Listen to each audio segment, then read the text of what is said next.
Interplay of theory and experimental observations. The interaction between theory and experimental findings is essential to the advancement of science. Known experimental outcomes are explained by a theory, and further results predicted by the theory are verified by new tests. However, these new experiments may yield unexpected results that need changing the theory. As a result, theory and experimental findings are complementary and both advance science. Therefore, there is no definitive scientific theory. It may need to be modified in light of fresh observations obtained through a more accurate experimental design.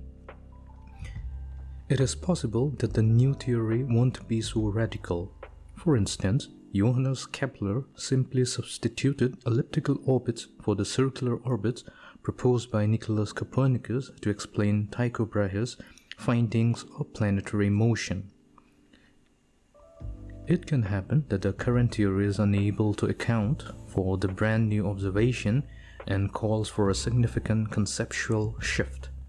New theories are then created. Newtonian mechanics, for instance, was unable to explain the motion of extremely fast-moving particles such as the electrons released during radioactivity. And it was also unable to explain some fundamental aspects of atomic phenomena such as the photoelectric phenomena, emission of electrons by metals when illuminated by light.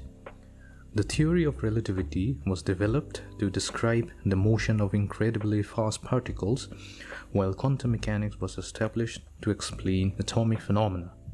In contrast, a theory might provide fresh approaches to experimentation. For instance, Rutherford's alpha particle experiment created a nuclear model of atoms, which served as the foundation for Niels Bohr's 1913 presentation of the quantum model of the hydrogen atom. Similarly, Dirac proposed the idea of an antiparticle in 1930, and Carl Anderson confirmed it 2 years later.